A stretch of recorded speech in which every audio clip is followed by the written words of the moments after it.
Hello student, MS classes में आप सबका स्वागत है। आज हम लोग जो है कक्षा 10 गणित का जो यहाँ पर 2024 का जो सेट है, इसमें जो 822 और SW का, इसमें जो हम लोग मल्टीपल चॉइस कर चुके हैं, इसी में जो है दो दो नंबर वाले क्वेश्चन को हम लोग करेंगे। देखिए जरा यहाँ पर दो दो नंबर वाला जो क्वेश्चन है वो क्या क्या कह रहा है।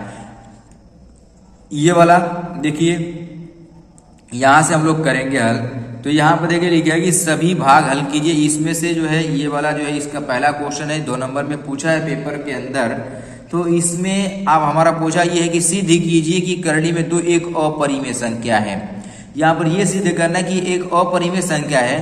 तो आप लोग जो है ये आपकी किताब में एनसीईआरटी किताब का क्वेश्चन है। बस यहाँ पर जो है एनसीईआरटी किताब में करड़ी में 2 की जगह पर करड़ी में 5 दिया हुआ है, ठीक है ना। 1.1 का आप जाइएगा ना, 1.1 खोल के देखिए, उसका पहला प्रश्न यही है। आप लोग इसी जो है मेरे चैनल पर जो है हमारे चैनल पर जो 18वां वाली प्लेलिस्ट है वास्तविक संख्या वाली, उसमें जाइएगा तो आप लोग को ये उसमें आप लोग को मिल जाएगा। जो उसमें देखिएगा जो पहला प्रश्न है वहां पर जो करड़ी में 5 है, बस उसकी जगह पर आप लोग करड़ी में 2 कर दीजिएगा। बिल्कुल सेम प्रोसेस और कुछ भी उसमें नहीं परिवर्तन करना है। तो ये इस तरीके से आप लोग का ये वाला क्वेश्चन हल हो जाएगा। उम्मीद है कि आप लोग इसको जो है वहां से देख करके हल कर लेंगे। कहाँ से? आप लोग देखिएगा वास्तविक संख्या की जो प्लेलिस्ट है 18 वीडियो उसके अंदर होगी, उसमें आप लोग इसको देख लीजिएगा, अवश्य देख लीजिएगा। उसके आगे से हम लोग जो है हल कर रहे हैं। अब देखिए यहाँ पर मैं इस वाले प्रश्न को हल कर रहा हूँ। जो ख वाला प्रश्न है यहाँ से मैं शुरू कर रहा हूँ। देखिए यहाँ से हम लोग क्वेश्चन को हल करना शुरू करेंगे। क्या क्वेश्चन कह रहा है? क्वेश्चन में ये लिखा हुआ है कि सिद्ध कीजिए कि 1 + sec a upon sec a बराबर sin square a upon 1 + cos a दोनों बराबर होंगे आपस में। ये हम लोगों को प्रूफ करना है। यहाँ पर कौन वाला है? ये ख वाला, ठीक है ना। ये ख वाला, किसका ख वाला? यहाँ पर ये हमारा जो है 21 नंबर का ख है, ठीक है ना। 21वें प्रश्न का ये ख वाला है। यहाँ पर देखिए यही प्रश्न भी यहाँ पर लिख दे रहा हूँ। तो यहाँ पर सबसे पहले हम लोग क्या करेंगे कि लेफ्ट हैंड साइड ले लेंगे, ठीक है। तो लेफ्ट हैंड साइड में हमारा क्या कि 1 + sec a के बटा में यहाँ पर क्या जाएगा sec a, ठीक है। अलग अलग मैं लेफ्ट हैंड साइड और राइट हैंड साइड लेकर के जो है प्रूफ करने का प्रयास कर रहा हूं, क्योंकि दोनों जो है एक बार में हल करना मुश्किल हो सकता है। तो यहाँ पर देखिए हम जानते हैं एक बार इसको इसके साथ ले लेंगे, एक बार इसको इसके साथ ले लेंगे। तो यहाँ क्या हो जाएगा 1 अपॉन sec a और यहाँ प्लस हो जाएगा हमारा sec a के बटा में sec a हो जाएगा ना। इस तरीके से कर लिया।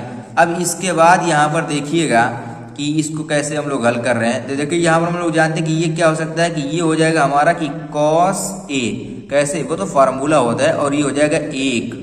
ये हो गया हमारा लेफ्ट हैंड साइड। अब इसको और ज्यादा नहीं हल कर सकते, तो अब इसमें हम लोग क्या करें कि राइट हैंड साइड भी लेकर के हल कर रहे हैं। देख ले दोनों बराबर आ रहा है कि नहीं आ रहा है। तो राइट हैंड साइड हमारा क्या हो जाएगा, ये लेफ्ट हैंड साइड और ये राइट हैंड साइड, ठीक है ना। राइट हैंड साइड में हमारा क्या हो जाएगा sin स्क्वायर a के बटा में 1 - cos a। ये हमारा क्वेश्चन है, ठीक।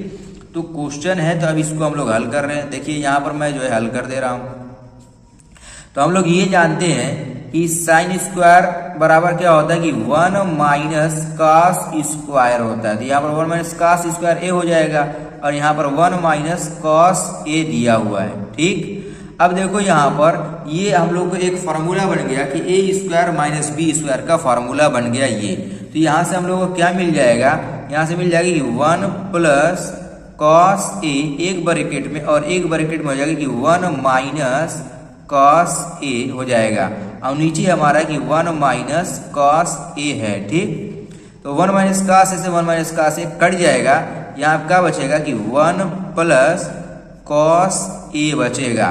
तो आप लोग इसको 1 + cos a लिखो, या इसको इस प्रकार से लिख लिया जाए कि cos a + 1। बोलो, दोनों बात एक ही है ना, प्लस में तो बात वही है।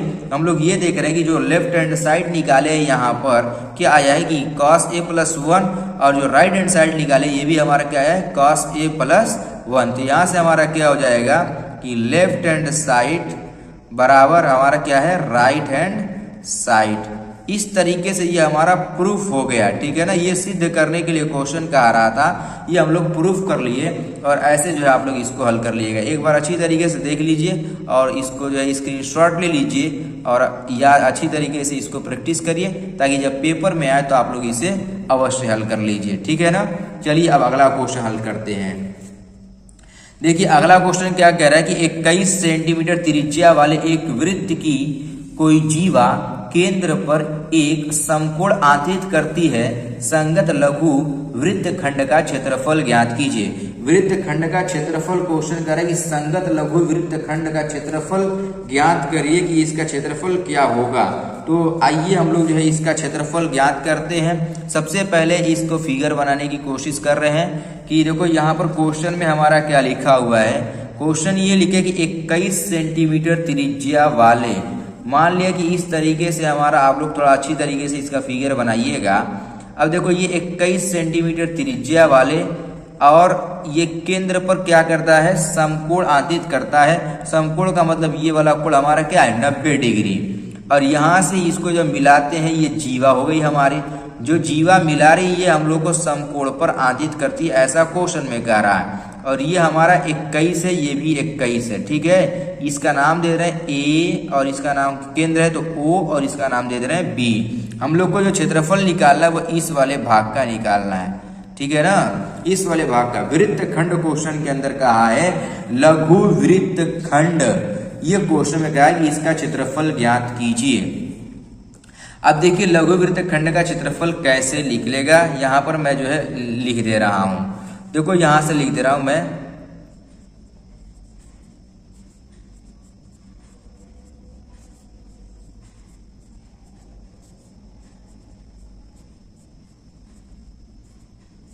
लघु वृत्त खंड का क्षेत्रफल। अब देखो हम लोग क्या करेंगे, अगर बोलो ये हमारे इस त्रिज्या खंड का क्षेत्रफल निकाल के इस त्रिभुज का क्षेत्रफल को माइनस कर देंगे, बोलो ये वाला निकलेगा कि नहीं निकलेगा, तो बिल्कुल निकलेगा। तो हम लोग यहाँ पर यही लिखेंगे कि त्रिज्या खंड का क्षेत्रफल, त्रिज्या खंड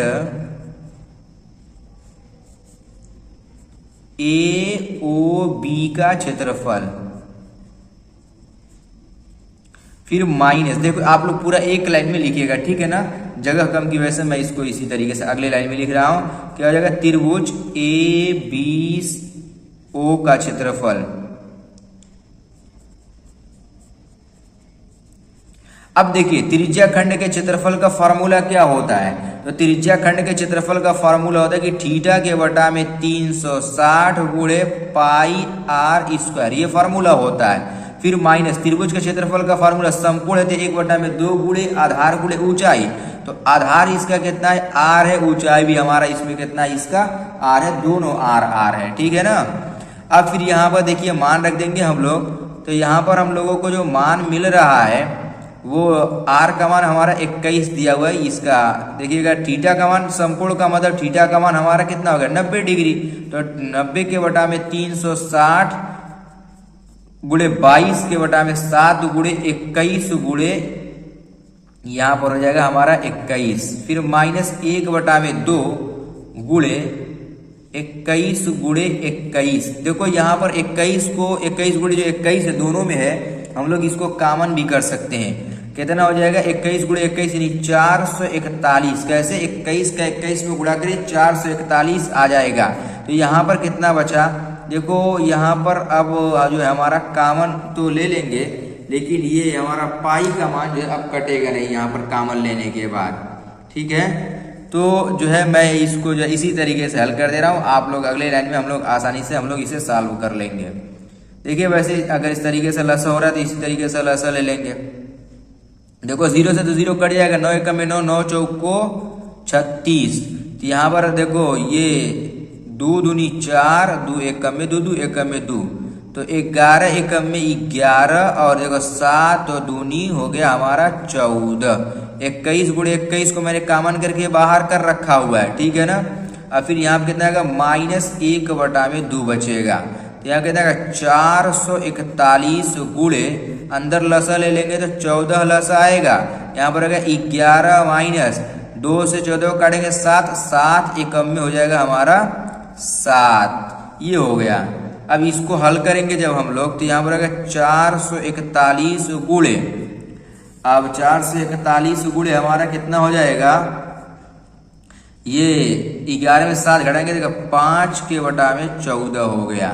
14 से इसको भाग दे देंगे, काट देंगे, 14 से कट रहा है तो ठीक है। देखो 14 कितना हो जाएगा, 14 तिहाई कितना आएगा 42, 14 का में 14, 14 28, 14 तिहाई 42, और बचा कितना हमारा यहाँ पर जो हम लोगों को मिला, जो बचा हुआ है 2 बचेगा तो 21 हो जाएगा, तो 14 एकम में 14, तो 21 में से 14 घटाएंगे 7, तो 0 बच रहा है, 7 हो रहा है ना, तो 0 बढ़ाएंगे, दशमलव का 0 बढ़ाएंगे 70, 14 5 कितना हो जाएगा 70 हो जाएगा ना, तो 14 5 70। अब जो है इसको जो हम लोग 5 से गुणा कर लेंगे, 5 से जब गुणा करेंगे हम लोग तो यहाँ कितना आ जाएगा, 5 5 25 के 5, 5 एकम में 5, यहाँ पर रहेगा 5 एकम में 5 2 7, और फिर 5 तिहाई 15, तो यहाँ पे 5 तिहाई 15 हो जाएगा हमारा।